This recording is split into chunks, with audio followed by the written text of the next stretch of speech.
বর্তমান প্রেক্ষাপটে এই কোরআনের আয়াত মিশে গেছে মানুষের সাথে। তার জন্য তো শুধু সব জায়গাতে হিন্দু মুসলিম হিন্দু মুসলিম। হিন্দুরা যদি তাদের ধর্ম অবলম্বী হতো, খ্রিস্টানেরা তাদের ধর্মীয় অবলম্বী হতো, মুসলিমরা তাদের ধর্মীয় অবলম্বী হতো, তাহলে প্রত্যেক ধর্মের প্রত্যেক ধর্মগ্রন্থে বলা হয়েছে সকল ধর্মের মানুষের সাথে সহনশীল হতে হবে, সকল ধর্মের মানুষের সাথে সহযোগিতাশীল হতে হবে, সকল ব্যক্তিদের সাথে মানবিক দৃষ্টান্তের অধিকার দিতে হবে, বিনয়তা নম্রতা কমলতা ভদ্রতা একনিষ্ঠতা দেখাতে হবে। প্রত্যেক ধর্মগ্রন্থে কথা বলা আছে। সম্মানিত উপস্থিতি, আজকে আমাদেরকে ঝগড়া লাগিয়ে দিয়ে, আজকে আমাদেরকে হিন্দু মুসলিম লাগিয়ে দিয়ে, আজকে আমাদেরকে গরুর মাংস আর পাঠার মাংস শুয়োরের মাংস লাগিয়ে দিয়ে, আজকে আমাদেরকে বিভিন্ন রকমের আর অন্যান্য কিছু আপনার কথা বিভ্রান্তি সৃষ্টি করিয়ে দিয়ে আমাদের বিদ্যা থেকে আমাদেরকে পিছিয়ে রেখেছে, আমাদেরকে আমাদের ধর্মগ্রন্থ থেকে পিছিয়ে রেখেছে। এরা আমাদেরকে নিয়ে খেলাধুলা করছে। মূলত এরা সমাজে বিপর্যয় ডেকে নিয়ে এসেছে, এরা দেশে বিপর্যয় ডেকে নিয়ে এসেছে, এরা গ্রামে বিপর্যয় ডেকে নিয়ে এসেছে। এরা আমাদের কল্যাণকামী নয়, এরা আমাদের বন্ধু নয়।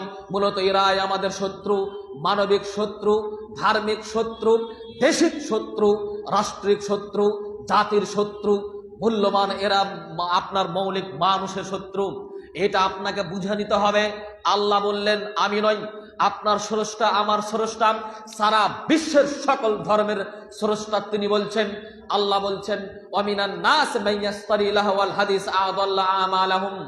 তোমাদের মধ্যে মানুষের মধ্যে এমন একটা সময় আসবে, এমন এক শ্রেণী হবে, এমন এক জাতি হবে, এমন এক মানুষ হবে যারা অকথ্য ভাষার মাধ্যম দিয়ে, অকথ্য কার্যকলাপের মাধ্যম দিয়ে, অবৈধ দৃষ্টান্তের মাধ্যম দিয়ে, অকেজ অথর্ব আপনার বিবেচনার মাধ্যম দিয়ে কি করবে, মানুষের মাঝে বিপর্যয় ডেকে নিয়ে এসে আসবে, মানুষের আমলকে বিনষ্ট করবে, মানুষের মানুষত্বকে ধ্বংস করবে, মানুষের মানবিকতাকে তারা ধ্বংস করে দেবে, মানুষের মধ্যে ভ্রাতৃত্বভাবকে বিনষ্ট করবে। মূলত এরা আমাদের কল্যাণকামী নয়, এরাই আমাদের শত্রু। আজকে আমরা বুঝতে পারি না শয়তান প্রকাশ্য এক প্রকারের শত্রু, আর এক প্রকারের মানুষ আমাদের শত্রু। এরা যারা এইভাবে শুধু বিপর্যয় ডেকে নিয়ে আসে, তার মধ্যে অন্যতমানের শত্রু ওই সব মানুষেরা যারা নিজে কোনো মানুষের নিজের আপনার উপকার না করে, জাতির কোনো মানুষের উপকার করেনি, মানুষের উপকারের জন্য তারা কার্যকলাপ করে না, শুধুমাত্র মানুষকে বিপর্যয়ের দিকে ঠেলে দেয়। বাদ্যযন্ত্রের মাধ্যম দিয়ে হতে পারে, নাচ গানের মাধ্যম দিয়ে হতে পারে, ইফটিজিকের মাধ্যম দিয়ে হতে পারে, ধর্মের মাধ্যম দিয়ে হতে পারে, মিথ্যা কথার মাধ্যম দিয়ে হতে পারে, কোন শাসকের মাধ্যম দিয়ে হতে পারে, মানুষকে বিভ্রান্তির দিকে ঠেলে দিয়েছে। এরা এক প্রকারে আমাদের শত্রু। আমি যদি আপনাকে বলি, তাহলে বর্তমান প্রেক্ষাপটে এক শ্রেণীর নায়ক এসেছে, বর্তমান প্রেক্ষাপটে এক শ্রেণীর টিকটকার এসেছে, বর্তমান প্রেক্ষাপটে এক শ্রেণীর হিটটকার এসেছে, বর্তমান প্রেক্ষাপটে এক শ্রেণীর আপনার কন্টেন্ট ক্রিয়েটার এসেছে। এরা জাতিকে ধ্বংস করেছে, এরা সমাজকে ধ্বংস করেছে, এরা সমাজে বিভ্রান্তি সৃষ্টি করেছে। এরা হতে পারে যে কোনো ধর্মের ব্যক্তিদেরকে আপনার শিক্ষা থেকে, বিদ্যা থেকে, মানবিক দৃষ্টান্ত থেকে যেটা প্রয়োজন ছিল জাতের, সেই জাত এই জায়গা থেকে এদেরকে ফিরিয়ে নিয়ে এসেছে বলেই আজকে জাতি অশিক্ষিত, আজকে জাতি শুধু ঢোল তামলা নিয়ে, আজকে জাতি শুধুমাত্র বাদ্যযন্ত্র নিয়ে, আজকে জাতি শুধু মেয়ে নিয়ে, আজকে জাতি শুধু ছেলে নিয়ে পড়ে আছে বলেই আজকে সমাজে শান্তি বলে কিছু নেই। আমি আপনাকে বলে যাচ্ছি, শফিকের মাধ্যম দিয়ে হাজারো লক্ষ ছেলে আপনার বরবাদ হয়েছে, টিকটকারের মাধ্যম দিয়ে হাজারো লক্ষ ছেলে বরবাদ হয়েছে। শুধু ছেলে কেন হবে, মেয়ে হয়েছে, মেয়ে কেন হবে, আপনার পরিবার ধ্বংস হয়েছে। আজকে যে কার্যকলাপ ঘটেছে আপনার নকল শাহরুখ খানের মাধ্যম দিয়ে, আমি আপনাকে দিয়ে দিয়ে বুঝাই, সেখানে যতগুলো মানুষ অংশগ্রহণ করেছে এরা কেউ অশিক্ষিত নয়, এরা কেউ শিক্ষিত নয়, সকলেই অশিক্ষিত, সকলেই বর্বর, সকলেই অধম, সকলেই অঝর্ব। এরা শুধুমাত্র নিজেকে অপমান করেনি, এরা নিজেও অপমান হয়েছে, নিজ নিজ জাতিকে অপমান করেছে, নিজ নিজ ধর্মকে অপমান করেছে।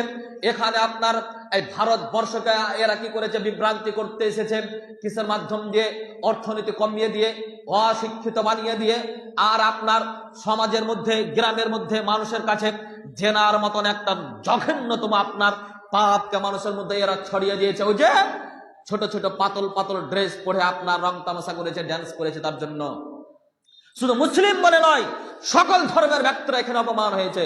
সকল ধর্মের ব্যক্তিরা আপনার কি হয়েছে, ছেলে মেয়েরা আপনার বিপর্যয় ডেকে নিয়ে এসেছে।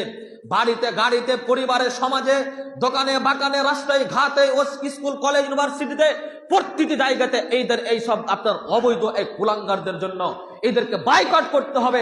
প্রশাসনের মাধ্যম দিয়ে, নেতা নেত্রীর মাধ্যম দিয়ে সমাজের মানুষ ঐক্যবদ্ধ হয়ে এইসব মানুষের বয়কট করতে হবে। সে হোক হিন্দু, সে হোক মুসলিম, সে হোক শিখ, সে হোক ইহুদি, সে হোক খ্রিস্টান, যাই হোক না কেন, এই সমাজের মধ্যে মানুষের মানবিক দৃষ্টান্তকে এরা কেড়ে নিয়েছে। এই জন্য এই জাতি শুধুমাত্র মুসলিম নয়, সকল ধর্মের ব্যক্তিরা ভারতবর্ষে আজকে অর্থনীতি কমে গেছে, কাজ বলে কিছু পাচ্ছে না। এরা বিদ্যা থেকে পিছিয়ে গেছে। টিকটকার, ফিকটকার, হিটকার, এই হ্যান্তার 12-17 কারণে এরা বিদ্যা থেকে পিছিয়ে গেছে। এই জন্য এই দেশে বিভ্রান্তি বেশি সৃষ্টি হয়েছে। এরা এদের ধর্মগ্রন্থ থেকে পিছিয়ে গেছে। এই জন্য এই দেশে বেশি আপনার জাতি আর ধর্ম নিয়ে আপনার কি হয়েছে, বিপর্যয় সৃষ্টি হয়েছে। অতএব সম্মানিত শুধু আমরা বিবেকবান, বুদ্ধিমান আমরা মানুষের পরিচয় দিতে হবে। আমাদেরকে আল্লাহ তাবারাক ওয়া তাআলা মানুষ করে সৃষ্টি করেছেন, সর্বশ্রেষ্ঠত্ব করে সৃষ্টি করেছেন। লাকাদ খালাকনাল ইনসানা ফি আহসানি তাকবীম। আল্লাহ তাবারাক ওয়া তাআলা বলেন, অবশ্যই আমি মানুষকে, মুসলিমকে নয়, হিন্দুকে নয়, খ্রিস্টানকে নয়, বৌদ্ধকে নয়, সকল ধর্মের ব্যক্তিকে বলছেন আল্লাহ তাবারাক ওয়া তাআলা, লাকাদ খালাকনাল ইনসানা ফি আহসানি তাকবীম। যিনি সৃষ্টি করেছেন সকল মানুষকে তিনি বলছেন, যিনি সৃষ্টি করেছেন সকল মানুষকে তিনি বলছেন। আরে যে দাবি করে আমি একজনের মাধ্যম দিয়ে এসেছি, একজন আমাকে সৃষ্টি করেছেন, তিনি বলছেন যে আমি এই মানুষকে সর্বশ্রেষ্ঠ করে সৃষ্টি করেছি, সর্ব উত্তম আকার ধারণ করে সৃষ্টি করেছি, বিবেকবান করে সৃষ্টি করেছি। বিবেকবানের মাত্রার পরিচয় আপনাকে দিতে হবে। শুধুমাত্র জাতি, ধর্ম আর বিভাজন আর এই আপনার হিংসা বিদ্বেষ দিয়ে কোনো কাজ হবে না। না হবে ব্যক্তিগত জীবনের উপকার, না হবে পারিবারিক উপকার, না হবে সাংসারিক উপকার, না হবে দৈনিক উপকার, না হবে রাজনৈতিক উপকার, না হবে দেশের উপকার, না হবে রাষ্ট্রের উপকার। কোথাও কোনো জায়গাতে উপকার হবে না। অতএব আমরা আমাদের ধর্মের দিকে ফিরে যাব। প্রত্যেক ধর্মের ব্যক্তিরা ধর্মে অবলম্বন হব। প্রত্যেক ধর্মের ব্যক্তিরা ধর্মগ্রন্থকে আমরা স্টাডি করব, পড়াশোনা করব এবং আমাদের মানবিকতার অধিকার আমাদের মাঝে দিতে হবে। একজন হিন্দুকে যদি কেউ মারে, মুসলিম সেখানে দাঁড়াতে হবে। একজন শিখকে যদি মারে, হিন্দুকে সেখানে দাঁড়াতে হবে। একজন মুসলমানকে যদি কেউ মারে, তাহলে শিখকে, হিন্দুকে সেখানে দাঁড়াতে হবে। এই ছিল ভারতের ভ্রাতৃত্ব, এই ছিল ভারতের প্রেম, ভালোবাসা, স্নেহ, মায়া। এটাকে আজকে কেটে দিয়েছেন রাজনীতিক এক শ্রেণীর আপনার ফায়দা উঠাচ্ছে যারা, তারা। অতএব আমরা মানুষ যেহেতু বুদ্ধিমত্তার পরিচয় দেব না, 10 বছর পূর্বে, 15 বছর পূর্বে যে ভ্রাতৃত্ব ভালোবাসা আমাদের মাঝে ছিল, হিন্দুর বাড়িতে আমি যদি আমার বাড়িতে ভাত খেয়েছি, হিন্দুর বাড়িতে আমি হাত ধুয়েছি, এটা ছিল কি ছিল না? ছিল। আজকে এই কার্যকলাপটা গেল কেন? হিন্দু, মুসলিম, জৈন, খ্রিস্টান শুধুমাত্র ভারতকে স্বাধীন করেছে এটা ঐতিহ্য নয়। এটা রাসূল মুহাম্মদ সাল্লাল্লাহু আলাইহি ওয়াসাল্লাম থেকে চলে আসছে, আদম থেকে চলে আসছে। মানুষ হিসাবে মানুষের সাথে থাকতে হবে, মানুষ হিসাবে মানুষের উপকার করতে হবে, মানুষ হিসাবে মানুষের সহযোগিতা করতে হবে, মানুষ হিসাবে মানুষ যদি আপনার বিপদে পড়ে তাহলে তাকে উদ্ধার করতে হবে, মানুষ হিসাবে মানুষের আপনার যে কোনো প্রেক্ষাপটে মানুষের আপনার পাশে দাঁড়াতে হবে। এটা মানবিক অধিকার, মানুষত্বর পরিচয়। এটাই সেই হোক মুসলিম, সেই হোক হিন্দু, সেই হোক খ্রিস্টান, সেই হোক জৈন, সেই হোক বৌদ্ধ, যে কোনো ধর্মের ব্যক্তিত্ব হোক, ভারতবর্ষে তো আমরা স্বাধীন করেছি, এটাতে একটা ইতিহাস আছেই। সকলে ঐক্যবদ্ধ হয়ে এটা একটা আলাদা প্রেক্ষাপট। ভারতের আগ পর্যন্ত এটা ইতিহাস এটাই চলে এসেছে। সম্মানিত উপস্থিতি, আজকে আমরা ইতিহাসকে বিক্রি করে দিয়ে হিংসার মাধ্যম দিয়ে এক শ্রেণীর আপনার 2 নম্বর শ্রেণীর ব্যক্তিরা নিজের ফায়দা উঠাবার জন্য আমাদের মাঝে বিভাজন সৃষ্টি করেছেন। আমরা বলি সকল ধর্মের ব্যক্তিদেরকে আসুন আমরা নিজেরাই ঐক্যবদ্ধ হয়ে আমরা এই ভারতকে আমরা কি করি, এই আপনার সুরক্ষিত রাখি। ভারতের মধ্যে শান্তি, ভারতের মধ্যে শিক্ষা, ভারতের মধ্যে দীক্ষা, ভারতের মধ্যে অর্থনৈতিক কিভাবে বৃদ্ধি হবে, এই পরিকল্পনা এবং প্রচেষ্টা করি।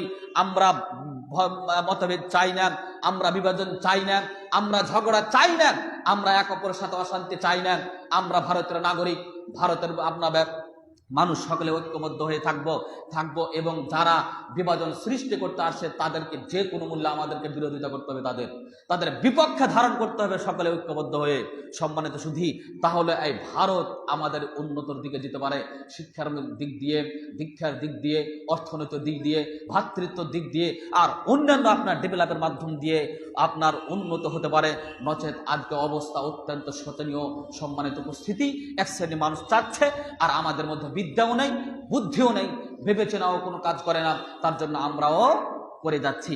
আল্লাহ তাবারাক ওয়া তাআলার কাছে দোয়া করবো, হে আল্লাহ, এটা এক শ্রেণী মানুষ করাচ্ছে এবং শয়তান করাচ্ছে আমাদেরকে, তুমি আমাদের প্রত্যেক ধর্মের ব্যক্তিদেরকে এই বুঝ, এই ক্ষমতা তুমি প্রদান করো, যাতে করে আমরা আমাদের গ্রামকে, আমাদের পাড়াকে, আমাদের সমাজকে, আমাদের জেলাকে, আমাদের রাজ্যকে, আমাদের রাষ্ট্রকে, আমাদের এই ভারতবর্ষকে, সুন্দর ভারতবর্ষকে যেন আমরা সুরক্ষিত রাখতে পারি, সুন্দরভাবে ভ্রাতৃত্বের মাধ্যম দিয়ে এক অপরে সহনশীল, সহযোগিতাশীল, সহানুভূতি হয়ে এই বুঝ, এই তৌফিক প্রত্যেক মানুষকে তুমি দাও, আল্লাহুম্মা আমিন।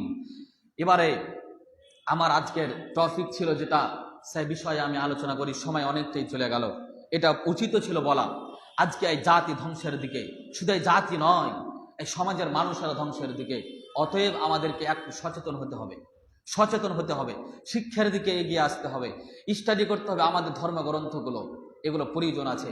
সম্মানিত উপস্থিতি, সম্মানিত মা বোন, আমি আপনাদেরকে বলছিলাম, আসি আমরা শাবান মাস সম্পর্কে এবং রমজান মাসের জন্য যা আমাদেরকে পরিস্থিতি নিতে হবে, অগ্রিম আমাদেরকে স্টেপ নিতে হবে, সেই বিষয়ে আমরা কিছু আজকে সংক্ষিপ্ত প্রসারে আলোচনা করি। আজকে শাবান মাসের প্রায় 15 শাবান, 14 শাবান আজকে। এই শাবান মাসের 15 শাবান অনেকেই সিয়াম পালন করে, তাই না? অনেকেই সিয়াম পালন করে। আইয়ামে 20 যদি করেন তাহলে 3টা করতে হবে, তাই না? 3টা করতে হবে, 13, 14, 15, 14, 15, 16। কিন্তু শুধুমাত্র অন্যান্য দিনে করবেন না, অন্যান্য মাসে করবেন না, এই রমজান মাসের 15 তারিখ করবে, যেটাকে বলা হয় শবে বরাত, না কি বলে নাকি? শবে বরাতের রোজা হাদিস কোরআন থেকে প্রমাণ আছে? শবে বরাতের রোজা হাদিস কোরআন থেকে প্রমাণ নেই। হ্যাঁ, একটা হাদিস আছে বর্জনীয় এবং করণীয় শাবান মাসের সম্পর্কে। সংক্ষিপ্ত ভাবে কথা বলতে হবে যেহেতু সময় অনেক চলে গেছে। ইদা কানাত লাইলাতুন নিসফি মিন শাবানা ফাকুমু লাইলাহা ওয়া সুমু নাহারাহা। রাসূল সাল্লাল্লাহু আলাইহি সাল্লাম বলছেন, মধ্য শাবান এলে তোমরা রাত্রিতে ইবাদত করো ও দিনে সিয়াম পালন করো, কেননা আল্লাহ তাবারাক ওয়া তাআলা ওই দিনে সূর্যাস্তের পর দুনিয়ার আসমানে নেমে আসে এবং বলে, তোমরা কি বলে, আছো কেউ যে তোমরা আমার কাছে ক্ষমা প্রার্থী হবে, ক্ষমা চাইবে, আমি আল্লাহ তাকে ক্ষমা করব? কেউ আছো যে আমার কাছে কিছু চাইবে, প্রার্থনা করবে, যে কিছু হোক আমি তাকে আল্লাহ সেটা দেব? আছে কেউ যে যার কিছু প্রয়োজন আছে সেটা আমার কাছে নিবে, চাইবে, আমি সেটা তার পূর্ণ করব? এইভাবে একটা বাক্য বলা হয়, এই হাদিস আছে। তবে হাদিসটিকে নাসিরউদ্দিন আলবানী তিনি জয়ীফ বলেছেন, মাউজু বলেছেন। এই হাদিসটির প্রতি আমল করা যাবে না, এটা অগ্রহণযোগ্য হাদিস। অতএব এই হাদিস থেকে আমাদেরকে দূরে সরে থাকতে হবে। নাসিরউদ্দিন আলবানী হাদিস থেকে মাউজু, জয়ীফ বলেছেন, এই হাদিসের কোনো অস্তিত্ব নেই। অতএব এখান থেকে আমাদেরকে দূরে সরে থাকতে হবে। বুঝা গেল? তাহলে এই শাবান মাসে আমরা কি করব? রাসূল সাল্লাল্লাহু আলাইহি সাল্লাম কি করেছেন? রাসূল সাল্লাল্লাহু আলাইহি সাল্লাম শাবান মাসে একাধিক দিন সিয়াম পালন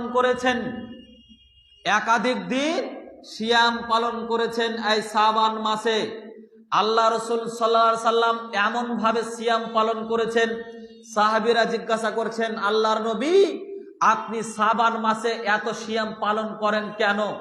শাবান মাসে এত আপনি ইবাদত করেন কেন? তাসবিহ তাহলিল করেন কেন? কি কারণে করেন? রাসূল সাল্লাল্লাহু আলাইহি সাল্লাম উত্তরে তখন বলছেন, শুনো, শাবান মাসে বাৎসরিক আমল পরিবেশন করা হয় আল্লাহ তাবারাক ওয়া তাআলার কাছে। শাবান মাসে বাৎসরিক আমল, 11 মাসের আমল আল্লাহ তাবারাক ওয়া তাআলার কাছে পরিবেষ্টন করা হয়, নিয়ে যাওয়া হয়, আল্লাহ তাবারাক ওয়া তাআলার কাছে উপস্থাপন করা হয়। আমি মুহাম্মদ সাল্লাল্লাহু আলাইহি সাল্লাম পছন্দ করি যেই দিন আমার আমলটা আল্লাহর কাছে নিয়ে যাওয়া হবে সেই দিন যেন আমি সিয়াম থাকি, আমি তাসবিহ তাহলিল জিকির আজকার করি, আমি একটা ভালো কাজে নিয়োজিত থাকি। বুঝা গেল? রাসূল সাল্লাল্লাহু আলাইহি সাল্লাম বললেন এই জন্য আমি সিয়াম পালন করি। তার মানে বোঝা যাচ্ছে যে শাবান মাসে রাসূল সাল্লাল্লাহু আলাইহি সাল্লাম বেশি বেশি করে তাসবিহ তাহলিল জিকির আজকার এবং সিয়াম পালন করতেন। সম্মানিত সুধী, শাবান মাসের সিয়াম একাধিক দিন পালন করতেন। হযরতে আয়েশা রাদিয়াল্লাহু তাআলা আনহা তিনি বর্ণনা করছেন, ইয়াসুমু শাবানা ইল্লা কলিলা। রাসূল সাল্লাল্লাহু আলাইহি সাল্লাম শাবান মাসের সিয়াম পুরো মাস সিয়াম পালন করতেন, রোজা থাকতেন, কয়েকদিন ছাড়া, কয়েকদিন ছাড়া। তার মানে 15 শাবান নয়, শাবান মাসের 14-15 তারিখ শুধু সালাত সিয়াম নয়, এই মাসের 1 থেকে নিয়ে যতদিন পারবেন সিয়াম পালন করতে হবে। কিছু কিছু মুহাদ্দিসিন ইকরাম দুভাগে বিভক্ত করছেন, এটা জায়েজ আছে, মতিউর রহমান মাদানীও বলেছেন কেউ যদি করে তাহলে 1 থেকে 15 তারিখ পর্যন্ত করুক, অথবা 15 তারিখ থেকে এই রমজান মাসে 2-4 দিন বাদ দিয়ে করুক, তাই না?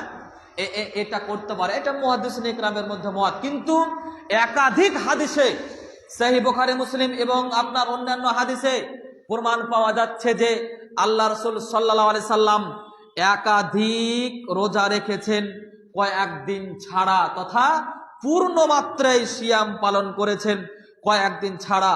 অন্য হাদিসে আল্লাহ রাসূল সাল্লাল্লাহু আলাইহি সাল্লাম বলছেন, এই হাদিসটি নাসাইতে এসেছে, আয়েশা রাদিয়াল্লাহু তাআলা আনহা থেকে বর্ণিত, তিনি বলেন রাসূল সাল্লাল্লাহু আলাইহি সাল্লাম বলেছেন,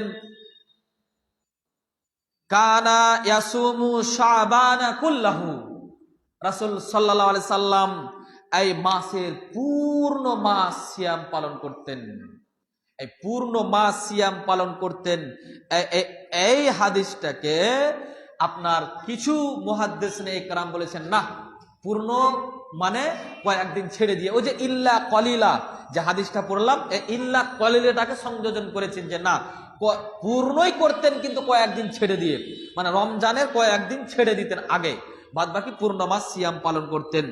আর রাসূল সাল্লাল্লাহু আলাইহি সাল্লাম বলছেন, আন্না রাসূলুল্লাহ সাল্লাল্লাহু আলাইহি সাল্লাম কানা লা ইয়াসুমু শাহরাইন মুতাতাবিআইন ইল্লা শাবান ওয়া রমাদান।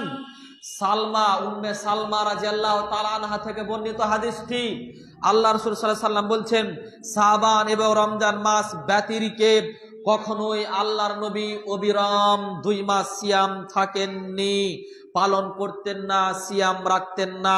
তার মানে 2 মাস লাগাতার যদি সিয়াম থেকেছেন কোন মাসে, তাহলে শাবান এবং রমাজান। স্পষ্ট হলো? রাসূল সাল্লাল্লাহু আলাইহি সাল্লাম এই হাদিস সালমা রাদিয়াল্লাহু তাআলা আনহা থেকে বর্ণিত, তিনি বলছেন আল্লাহ রাসূল সাল্লাল্লাহু আলাইহি সাল্লাম লাগাতার শাহরাইনে মুতাতাবিআইন 2 মাস একইবারে নিয়ম অনুসারে তারতিব সহ সিয়াম পালন করতেন, রোজা রাখতেন 2 মাস। সেই 2 মাসের নাম কি? ইল্লা শাবান ও রমাদান, শুধুমাত্র শাবান এবং রমাজানে। তার মানে বোঝা গেল অত্র হাদিসগুলোর মাধ্যম দিয়ে যে রাসূল সাল্লাল্লাহু আলাইহি সাল্লাম রমজান মাস যেমন সিয়াম পালন করতেন ঠিক তেমনি ভাবে শাবান মাসেও সিয়াম রাখতেন। তবে কোন কোন হাদিস থেকে এবং মুহাদ্দিসিনের কল থেকে বোঝা গেল কয়েকদিন ছেড়ে দিয়ে, মাত্র 2-4-5 দিন ছেড়ে দিতেন, বাদ বাকি পুরো মাস সিয়াম রাখতেন।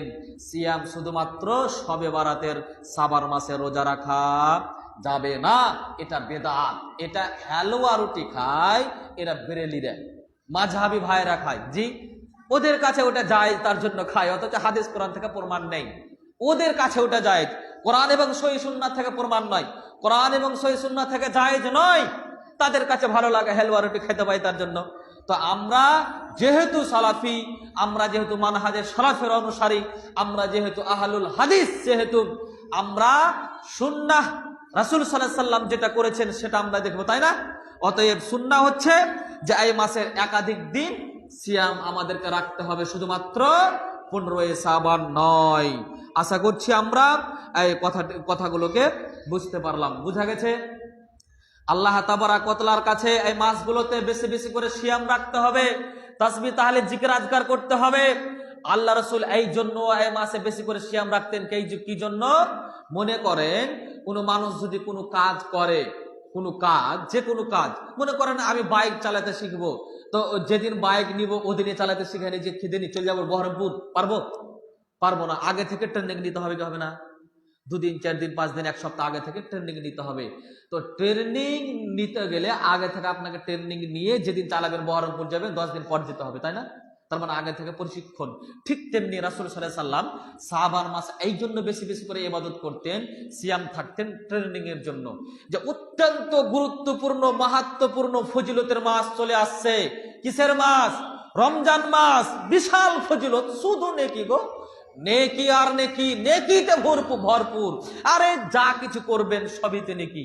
জি, ভাত খাবেন তবুও নেকি, খেজুর খাবেন তবুও নেকি, পানি খাবেন তবুও নেকি, ইফতারে বসবেন তবুও নেকি, সাহারিতে বসবেন তবুও নেকি, জি, না খেয়ে থাকবেন তবুও নেকি, শুধু নেকি আর নেকি। কথাকে বোঝা যায়? নেকি। তো এই যে মহৎ একটি আপনার সুন্দর মাস, আমাদের ডেভেলপের মাস, নেকির ডেভেলপ, নেকি আপনার শুধু নেকি নেকি হবে। এই নেকি মাস সংগ্রহ করার জন্য আমাদেরকে ট্রেনিং নিতে হবে শাবান মাসে। হঠাৎ রোজার মাসে যখন আমি সিয়াম রাখতে লাগবো, প্রথম দিকে কষ্ট লাগে না? 2 দিন 4 দিন 5 দিন কষ্ট লাগে কি লাগে না? কষ্ট হয়। অনেকে ভুলে যায়, যে কি করে লাই, পানি খেয়ে লাই, খাই না, ভুলে ভরা আপনারা একবার পেট পূর্ণ ভাতও খেয়ে লাই, কেন? হঠাৎ করতে লেগেছে তার জন্য।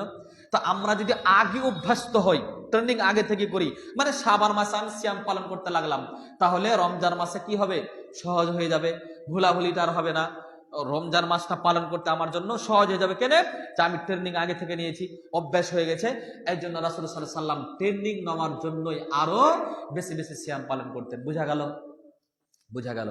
আমাদেরকে একটা দোয়া বলতে হবে, যেটা রাসূল সাল্লাল্লাহু আলাইহি সাল্লাম দোয়া পাঠ করতেন এই মাসে। আল্লাহুম্মা বারিক লানা ফি রজাব ওয়া শাবান ওয়া বাল্লিগনা রমাদান। আল্লাহুম্মা বারিক লানা ফি রজাবি ওয়া শাবান ওয়া বাল্লিগনা রমাদান। আল্লাহ রাসূল সাল্লাল্লাহু আলাইহি সাল্লাম দোয়া করতেন, হে আল্লাহ, আমাদের রজব ও শাবান মাসে বরকত প্রদান করো এবং রমজান মাসে আমাদেরকে পতিত করো, রমজান মাস পর্যন্ত আমাদেরকে পৌঁছে দাও। মানে রজব মাসে এবং শাবান মাসে আমাদেরকে বরকত প্রদান করো, বরকত দাও, যাতে করে আমাদের ইনকাম বেশি হয়, অর্থ বৃদ্ধি হয়, রুজিকে বরকত প্রদান হয়। তাহলে না আমরা সুন্দরভাবে রমজানটা পালন করতে পারবো। টাকা আছে, আমাদের খাদ্য আছে, ঠিক কিনা, আমাদের সমস্ত সামগ্রী আছে, তার জন্য আমরা এগুলোকে সংগ্রহ করে রাখবো। রমজান মাসে একবারে আপনার কমফর্টেবল মনে করে, নিজেকে খুবই সুখময় মনে করে আমরা নো টেনশন যাকে বলে, কোনো টেনশনই থাকবে না। টাকা আছে, খাদ্য আছে, রিজিক আছে, সবকিছু আছে। কাজের জন্য দূরে বেরোতে হবে না, ভ্রমণ করতে হবে না, ঘুরে বেরোতে হবে না, ঠিক কিনা। তখন আমরা সুন্দরভাবে রমজান মাসটাকে পালন করতে পারবো। এই জন্য এই দোয়াটা আমাদেরকে বেশি বেশি করে পড়তে হবে। আল্লাহুম্মা বারিক লানা ফি রজাবি ওয়া শাবান ওয়া বাল্লিগনা রমাদান। এই দোয়াটা আমাদেরকে পড়তে হবে। বুঝতে পারলেন? তো ইনশাআল্লাহ আমরা এই দোয়াটা পাঠ করব এবং সাথে সাথে আমরা রমজান মাসের জন্য প্রস্তুতি গ্রহণ করব ইনশাআল্লাহ। তাহলে বোঝা গেল এই রমজান মাস, শাবান মাসে রমজান মাসের জন্য আমরা প্রস্তুতি গ্রহণ করব রোজা রেখে। এবং এই মাসে যেহেতু আল্লাহ তাবারাক ওয়া তাআলা 11 মাসে তথা 1 বছরের আমল নামা আল্লাহর কাছে পেশ করানো হয়, অতএব আমি রোজা অবস্থাতে থাকব।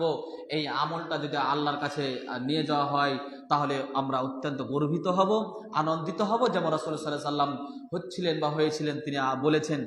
তাহলে আমরা এই দিনগুলোই পালন করব ইনশাআল্লাহ। আল্লাহ যেন আমাদের সকল মুসলিম ভাই বোন মা বোনদেরকে এই শাবান মাসে শুধু শবে বরাতের রোজা নয়, যেটা বেদাত, সেখান থেকে আমাদেরকে বিরত রেখে যেটা সুন্নাহ তথা এক থেকে আমরা যতদিন সিয়াম পালন করতে পারবো এই শাবান মাসে সিয়াম রাখবো। অন্তত পক্ষে 15 দিন, 20 দিন, 10 দিন আমরা সিয়াম রাখবো এবং পুরো মাস সিয়াম রাখার পরে চেষ্টা করব কয়েকদিন মাত্র ছেড়ে দিয়ে ইনশাআল্লাহ। আল্লাহ তুমি আমাদের তৌফিক প্রদান করিও, আল্লাহুম্মা আমিন। এবারে আমাদেরকে মহৎ একটি মাস চলে আসে, রহমতের মাস, বরকতের মাস। এই মাসকে আমাদেরকে সুন্দরভাবে লালন পালন করতে হবে, তাই না? সংক্ষিপ্ত পরিসরে কথা, সম্মানিত উপস্থিতি, শুধুমাত্র প্রতিযোগিতা যেমন আমরা ইনকামের জন্য করি, লড়াইয়ের জন্য করি, সংগ্রামের জন্য করি, পড়াশোনা করার জন্য করি, কি করি না, অনুরূপভাবে আমাদেরকে এই সুন্দরভাবে রমজান মাসটাকে পালন করার জন্য, রমজান মাসটাকে পালন করার জন্য অভ্যস্ত হতে হবে এবং আমাদেরকে প্রচেষ্টা রাখতে হবে ইনশাআল্লাহ। কিভাবে আমরা প্রচেষ্টা করব? সিয়াম পালন করে। কিভাবে প্রচেষ্টা করব? সিয়াম পালন করে। কিভাবে প্রচেষ্টা করব? কোরআন তেলাওয়াত করে। কিভাবে প্রচেষ্টা করব?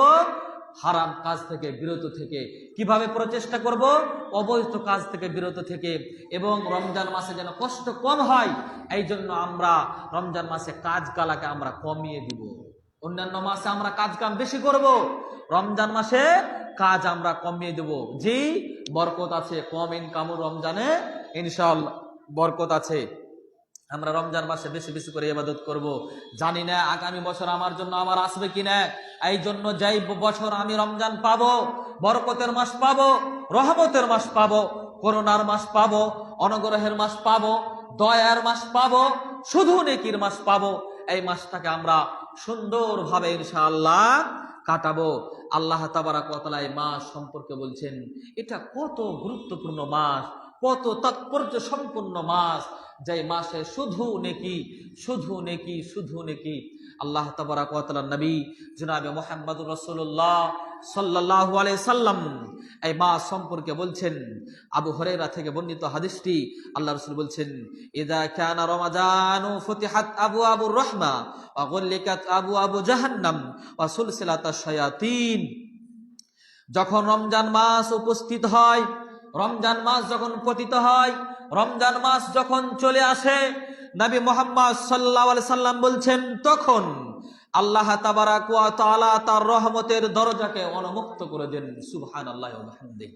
রহমতের দরজাকে আল্লাহ খুলে দেন। শুধু রহমত আল্লাহর গো, যেই দিকে তাকাবেন সেই দিকে শুধু রহমত। রহমত সংগ্রহ করতে হবে আমাদেরকে।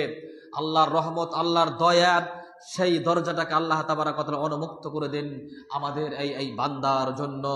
তারপরে ওয়াগুল্লিকাত আবওয়াবু জাহান্নাম, জাহান্নামের দরজা সমূহকে বন্ধ করে দেওয়া হয়। জাহান্নামের দরজাকে আল্লাহ তাবারাক ওয়া তাআলা বন্ধ করে দেন। এক, রহমতের দরজাকে খুলে দেন, রহমতের দরজাকে উন্মুক্ত করে দেন এবং জাহান্নামের দরজাকে বন্ধ করে দেন। তারপরে বলছেন ওয়া সুলসিলাতিশ শায়াতিন, এবং শয়তানকে শিকলবদ্ধ করে দেওয়া হয়, শয়তানের পায়ে বেড়ি লাগিয়ে দেওয়া হয়, তাদেরকে ঝিনঝিরি দিয়ে বেঁধে দেওয়া হয়, বেঁধে রাখা হয়। শয়তান মানুষকে পথভ্রষ্ট করতে এইসব মাসে পারে না। সম্মানিত সুধী, অন্যত্র হাদিসে আল্লাহ তাবারাক ওয়া তাআলা নবী মুহাম্মদ সাল্লাল্লাহু আলাইহি সাল্লাম বলছেন ওই কথাটি শুধুমাত্র একটা উল্টো, ইজা জাআ রমাজানা ফুতিহাত আবওয়াবুল জান্নাহ। ওখানে করে বলা হলো ফুতিহাত আবওয়াবুর রাহমা, এখানে করে বলা হচ্ছে ফুতিহাত আবওয়াবুল জান্নাহ। যখন রমজান মাস আসে, রমজান মাস যখন পতিত হয়, আল্লাহ তাবারাক ওয়া তাআলা নবী বলছেন তখন আল্লাহ তাবারাক ওয়া তাআলা জান্নাতের দরজাকে উন্মুক্ত করে দেন, জান্নাতের দরজাকে খুলে দেন, জান্নাতের দরজাকে, জান্নাতের গেটকে আল্লাহ তাবারাক ওয়া তাআলা খুলে দেন। এটা আল্লাহ তাবারাক ওয়া তাআলা নবী জনাবে মুহাম্মদুর রাসূলুল্লাহ সাল্লাল্লাহু আলাইহি সাল্লাম বললেন। সম্মানিত সুধী, আমরা আজকে একটু আরো সংক্ষিপ্ত আলোচনা করব রমজান মাস। এই রমজান সিয়ামের মাস, সিয়াম পালন করার মাস, রোজা রাখার মাস। আসি আমরা এই সিয়াম সম্পর্কে শুধুমাত্র জানি, শুধুমাত্র কি সুবে সাদেক থেকে নিয়ে সূর্যাস্ত পর্যন্ত, সাদেক আপনার পর্যন্ত, আপনার ভোর থেকে নিয়ে সন্ধ্যা পর্যন্ত যে এই না খেয়ে থাকবো, অনাহারে থাকবো, এর নামই কি শুধুমাত্র সিয়াম রোজা নাকি অন্য কিছু? এর নাম শুধুমাত্র সিয়াম রোজা নয়, এটার নাম হচ্ছে উপবাস। সিয়াম বা সম বা রোজা তখনই বলা যাবে, সিয়াম বা সম তখনই বলা যাবে যখন আপনি বিরত থাকবেন, যখন আপনি নিয়ন্ত্রণ করে রাখবেন নিজের আত্মাকে, নিজের বডিকে, নিজের শরীরকে। কি থেকে বিরত থাকবেন, কি থেকে নিয়ন্ত্রণ করে রাখবেন? পাপাচার থেকে, অবৈধতা থেকে, অশ্লীলতা থেকে, বেহায়াপনা করা থেকে। শুধুমাত্র এগুলো থেকে নয়, এগুলো থেকে তো রাখতেই হবে। যে খাদ্যটা আপনার জন্য হালাল, যে খাদ্যটা আপনার জন্য বৈধ, যে কাজটা আপনার জন্য জায়েজ, যে কর্মটা আপনার জন্য হালাল, তারপরেও আপনার জন্য অবৈধ হয়ে যাবে, আপনার জন্য নাজায়েজ হয়ে যাবে, আপনার জন্য হারাম হয়ে যাবে। দিনের বেলাতে খেতে পাবেন না, অথচ ভাত খাওয়া হালাল ছিল, বৈধ ছিল, তারপর আপনার জন্য অবৈধ, জি তাই না? তো এর নাম হচ্ছে আপনার বিরত থাকা, এর নাম হচ্ছে বিরত থাকা। তার মানে যেটা আপনি করতে পারতেন, খেতে পারতেন, সেটা আপনি পারবেন না। আজকে কিন্তু সেটা হয় না, শুধু উপবাস থাকি। রোজা অবস্থাতে নমাজও পড়ে না গো, মহিলারা তো পড়ে নেই, মায়েরা তারা ভোর 3টাতে উঠবে, রান্না বাড়া করে নিলে, খাওয়া দাওয়া করে ঘুমিয়ে গেল, করে না? ঘুমিয়ে গেল, ও আর রোজা নমাজ পড়বে না। নমাজ যদি না পড়ে রোজা হবে? বলেন তো হবে? নমাজ নেই যার, রোজা নেই তার,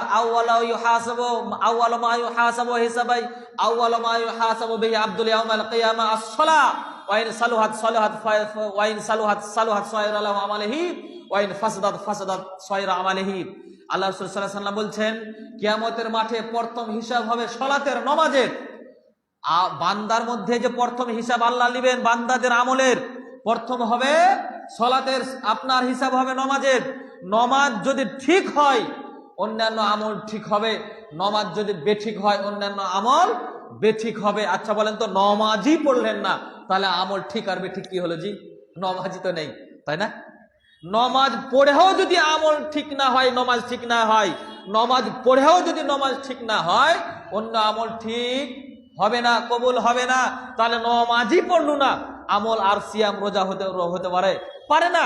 সম্মানিত মা বোন, সম্মানিত ভাই আব্বু, আমরা অলসতার মাধ্যম দিয়ে এই রমজান মাসটাকে কাটিয়ে দিই, জি না, রমজান মাসটাকে অলসতার মাধ্যম দিয়ে কাটালে হবে না। এটা অত্যন্ত গুরুত্বপূর্ণ মাস, বিরত থাকতে হবে আপনাকে। বিরত কিভাবে থাকবেন? ইতিহাস উঠান আপনি, মারিয়ম আলাইহিস সালামের জি পেটে সন্তান এসেছিল, পেটে সন্তান, স্বামী ছাড়া সন্তান এসেছিল। মারিয়ম আলাইহিস সালাম আল্লাহকে কাঁদছেন আর বলছেন, প্রতিপালক, আমার পেটে সন্তান, আমার স্বামী নেই, আমি একজন ভালো মহিলা, সবাই জানে, ভালো মানুষ আমি, সবাই জানে এলাকাতে, সমাজে, গ্রামে, আমার পেটে সন্তান আসলো, স্বামী ছাড়া সমাজের মানুষ মেনে নিতে পারবে না, স্বামী ছাড়া সন্তান এসেছে, প্রতিপালক মেনে নিতে পারবে না। অতএব এমত অবস্থাতে আমি কি করব? আল্লাহ তাবারাক ওয়া তাআলা তখন বলেছিলেন, মারিয়ম, তুমি ধৈর্য ধারণ করো এবং তুমি চুপচাপ থাকো। যখনই কোনো মানুষ তোমাকে প্রশ্ন করবে, বাচ্চা কার, এই পেট থেকে তোমার বাচ্চা কার জন্মগ্রহণ করেছে, তখন তুমি বলবে যে আমি এখন ইন্নী নাজারতুকা লির-রহমানি লিস-সাওমি, নাজারতুকা লির-রহমানি সাওমি, বা সওম, আমি আল্লাহ তাবারাক ওয়া তাআলা সন্তুষ্টির জন্য, আল্লাহ তাবারাক ওয়া তাআলাকে খুশি রাজি করার জন্য আমি মানত করেছি, সোম রোজা রেখেছি, আমি এখন রোজা অবস্থাতে আছি, যেহেতু কথা বলতে পারবো না। মানুষ, তখনকার মানুষ বুঝে নিত যে রোজা থাকে সে বেশি কথা বলে না। আর বর্তমান প্রেক্ষাপটে মানুষ রোজা থেকে বেশি কথা বলে, ওর তো কোনো কাজ কম, তাই না? ও খালি গল্পই করে চলে যাবে, শুধু গল্প, রাত জাগতে এসেও গল্পই মিটে না। যে মারিয়ম আলাইহিস সালাম, এই অত্র আলোচনার বিবরণে বোঝা যায় আল্লাহ প্রশিক্ষণ দিলেন মারিয়মকে, তুমি বলো লোকদেরকে যে আমি আল্লাহর সন্তুষ্টির জন্য মানত রেখেছি, রোজা পালন করছি, রোজা আছি, কথা বলতে পারবো না। মানুষ বুঝে নিলে যে না রোজা আছে, তার মানে বেশি কথা বলা যাবে না, ওকে বেশি প্রশ্ন করা যাবে না। কিন্তু আজকে বর্তমানে দেখা যায় রোজা থেকে বেশি কথা হয়, ও ভদর করেই চলে যাবে, কাজ কাম করবে না, বসে থাকবে আর খালি ভদ করে বকে চলে যাবে। তার মানে কি বিরত রাখা হলো? না, বিরত থাকা হলো না। কথা কম বলতে হবে, এর নামে বিরত। কথা বলাই যাবে না, যে এমনি দিনেও তো কথা বলা যাবে না গো, তার মানে রোজাতে তো আরো বলা যাবে না। কুল খায়রান আওলা ইয়াসমুত, নবী মুহাম্মদ সাল্লাল্লাহু আলাইহি ওয়াসাল্লাম বলছেন, তুমি যদি কথা বলো ভালো কথা বলো, নইলে বা চুপ থাকো। তা আমরা ভালো কথা যদি বলতে জানি, তথা মানুষের উপকারের কথা যদি বলতে পারি, মানুষকে যদি কিছু শিখাতে পারি, মানুষকে যদি সত্য কথা ও সত্যের উপদেশ দিতে পারি, ধৈর্যের উপদেশ দিতে পারি, তাহলে আমাদেরকে কথা বলতে হবে। আর এই ধরনের প্রেক্ষাপটে নেই আমার, আরে আমি নিজেই বুঝি না ধৈর্য কাকে বলে, নিজেই বুঝি না সত্য কাকে বলে, নিজেই বুঝি না কোরআন কাকে বলে, এগুলো বুঝি না, নিজে তো ভালো কাজই করি না, তার মানে আমাকে বকাও যাবে না, মুখে তালা লাগিয়ে দিতে হবে, কথা বলা যাবে না। এমনি দিনও বলা যাবে না, তো রোজাতে আরো বলা যাবে না। সম্মানিত উপস্থিতি, আল্লাহ তাবারাক ওয়া তাআলা আমাদেরকে কথাগুলো বুঝদান করাই। একটা উন্নত মানের প্রমাণ যে রোজা রাখতে গেলে আপনাকে আরো কি করে, নিয়ন্ত্রণ করে। কি থেকে? কি থেকে নিয়ন্ত্রণ করে? নিজের শরীরকে নিয়ন্ত্রণ করে। কি থেকে? খারাপ ধারণা, খারাপ ভাবনা থেকে। যারা যুবক ভাইরা কি করে? তাদের খারাপ ধারণা হয় না, মেয়ের পাল্লাতে পড়ে না, তারা ব্যভিচার জেনা করে না। হ্যাঁ মৌলভী সাহেব, আমি কোনো মেয়েকে এখন বোধহয় স্পর্শ করিনি। রাত্রি 12টার সময়তে তুমি মোবাইলে পর্নোগ্রাফি দেখে কি করেছো লুঙ্গিকে? এটা জেনা লাই? এটাও জেনা। লুঙ্গি খারাপ হয়ে গেছে, পর্নোগ্রাফি দেখেছো, ন্যাংটা ছবি দেখেছো, এটা জেনা, এটা ব্যভিচার, এটাও জেনা। তো এগুলো নিয়ন্ত্রণ হবে রোজার মাধ্যম দিয়ে। প্রমাণ আল্লাহ রাসূল সাল্লাল্লাহু আলাইহি ওয়াসাল্লাম বলছেন, মানিস্তাতা মিনকুমুল বা ফালিয়াতাসাওয়াদ ওয়া মান লাম ইয়াজিদ ফাআলাইহি বিস-সাওম ফাইন্নাহু লাহু বিজা। এটা বিয়ের কথা বলা হয়েছিল, ইয়া মাশারাস শাবাব মানিস্তাতা মিনকুমুল বা। এই যুবক যাদের ক্ষমতা আছে তোমরা বিবাহ করো। ক্ষমতা যাদের নেই, অর্থেরও ক্ষমতা নেই, শক্তিরও ক্ষমতা নেই, দুটাই ক্ষমতা নেই, তাহলে তুমি কি করবে? অর্থ সংগ্রহ করতে হবে আর শক্তি জড়ো করতে হবে। অর্থেরও ক্ষমতা লাগবে, শক্তিরও ক্ষমতা লাগবে। তো আমার অর্থ আছে কিন্তু শক্তি নেই, তাহলে অর্থ সংগ্রহ করতে হবে। অর্থ নেই কিন্তু শক্তি আছে, তাহলে কি করতে হবে? সিয়াম থাকতে হবে। আল্লাহ রাসূল সাল্লাল্লাহু আলাইহি ওয়াসাল্লাম বলছেন, আমাদেরকে প্রশিক্ষণ দিয়েছেন, তাহলে তুমি কি করো? সিয়াম থাকো। সিয়াম থাকতে গেলে কি হবে? তোমার অন্তর কি হবে? তোমার এই জৈনাঙ্গর তৃপ্তি, তাড়না, জৈনাঙ্গর তোমার এই কি বলছে এটাকে, দৌড় শক্তি, এটা দুর্বল হয়ে যাবে, কমে যাবে। জৈন শক্তি তোমার কমে যাবে। এই জন্য তুমি সিয়াম পালন করো। তার মানে বডিকে কন্ট্রোল, জৈনাঙ্গকে হেফাজত, জৈনাঙ্গকে কন্ট্রোল করা হবে। কিসের মাধ্যম দিয়ে? সিয়ামের মাধ্যম দিয়ে। ইসলাম কত সুন্দর ব্যবস্থাপনা করে দিয়েছে, তাই না? আমরা বুঝি না, তার জন্য কত সুন্দর ব্যবস্থাপনা। মৌলভী সাহেব কি জি ভাই, আরে থাকতে পারি না, পাপ বিয়ে দেয় না, আর থাকতে পারি না, তার জন্য লুঙ্গি খারাপ হয়ে যায়, কি করবো বলেন? থাকতে পারি না। নাউজুবিল্লাহি মিন যালিক অনেক যুবকেরা করে। তোমার যদি এতই ক্ষমতা হয়েছে, তাহলে তুমি আল্লাহর দিকে ফিরে এসো, তুমি আল্লাহকে ভয় করো এবং তুমি সিয়াম পালন করো। জৈনাঙ্গকে তুমি কি করো? হেফাজত করার জন্য, তোমার তৃপ্তিকে উদ্ভব করার জন্য, পদতলিত করার জন্য, পুরিত করার জন্য তুমি কি করো? সিয়াম রাখো। দেখবে তোমার জৈন তাড়না ক্ষমতার আস্তে আস্তে দুর্বল হয়ে যাবে। তখন তোমার পাপও হবে না, গুনাহ হবে না। এইভাবে আমাদেরকে চলাফেরা করতে হবে। সম্মানিত সুধী, সময় হয়ে গেছে, কথা দীর্ঘায়িত করছি না। আমরা বলছিলাম এই রমজান মাস অত্যন্ত গুরুত্বপূর্ণ মাস। এই রমজান মাস আমাদের সামনে চলে আসছে মাত্র আর 14-15 দিন বাদ ইনশাআল্লাহ। অতএব রমজান মাসের জন্য আমরা অগ্রিম প্রস্তুতি নিব ইনশাআল্লাহ, যাতে করে সুন্দরভাবে রমজান মাসের সিয়াম পালন করে আমাদের এক বছরের গুনাহ খাতাকে মার্জনা করতে পারি। 1 বছরের গুনাহ খাতা মার্জনা হবে।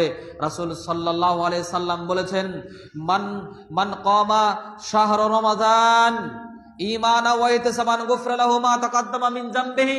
রমজান মাস যখন চলে আসে, রমজান মাসের সিয়াম কেউ যদি আল্লাহকে সন্তুষ্টির জন্য একনিষ্ঠার সাথে, আল্লাহকে সন্তুষ্টির জন্য একনিষ্ঠার সাথে নেকির আশায় যদি রমজানের পুরো রমজান মাসের সিয়াম পালন করে, মুহাম্মদ সাল্লাল্লাহু আলাইহি সাল্লাম বলছেন, তাহলে তার বিগত গুনাহ খাতাকে মার্জনা করে দেওয়া হয়। সুবহানাল্লাহ, আলহামদুলিল্লাহ।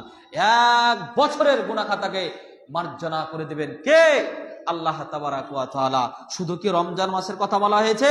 ওমান কামা লাইলাতাল কদর ঈমানা ওয়া ইহতিসাবান গুফরা লাহু মা তাকাদ্দামা মিন যামবিহি। রমজান মাসের রাত্রিতে কেউ যদি কিয়াম করে, তথা কেউ যদি আপনার কি করে, রমজান মাসে লাইলাতুল কদর রাত্রি এসেছে, এই লাইলাতুল কদর জাগ্রত হয়, অনুতপ্ত হয়ে নেকির আশায় গুনাহকে মার্জনা করে দিব এই উদ্দেশ্য নিয়ে, আল্লাহর সন্তুষ্টির জন্য একটা রাত যদি কেউ জাগে, আল্লাহ যদি কবুল করে নেই, তাহলে মুহাম্মদ সাল্লাল্লাহু আলাইহি সাল্লাম বলছেন, 1 রাত্রির বিনিময়ে তার 1 বছরের সমস্ত গুনাহ খাতাকে আল্লাহ তাবারাক ওয়া তাআলা কি করবেন? মার্জনা করে দিবেন। শুধুমাত্র 1 বছরের নয়, সমস্ত গুনাহ গুনাহ খাতাকে মার্জনা করে দিবেন। সুবহানাল্লাহি ওয়া বিহামদিহি। তার মানে এগুলো বেনিফিট। সম্মানিত সুধী, আসুই আমরা কি করি, এই রমজান মাস আমাদের সামনে আসছে, এর জন্য আমরা প্রস্তুতি নিই। আর এই মাসে যে কয়েকদিন আছে এই মাসটাকে সুন্দরভাবে আমরা শাবান মাসটাকে কাটাই। আল্লাহ তাবারাক ওয়া তাআলা যেন আমাদের উভয় দুই মাসটাকে সুন্দরভাবে কাটানোর তৌফিক প্রদান করেন। আল্লাহ যেন শাবান মাসেও আমাদেরকে বেশি বেশি সিয়াম পালন করা, শুধুমাত্র হালুয়া রুটি শাবে বারাতের বেদাতির সিয়াম নয়, আমাদের এক থেকে যতদিন জয়দিন পারবো কয়েকদিন বাদ দিয়ে আমরা সিয়াম পালন করব। আর রমজান মাসের জন্য আমরা প্রস্তুতি নিব।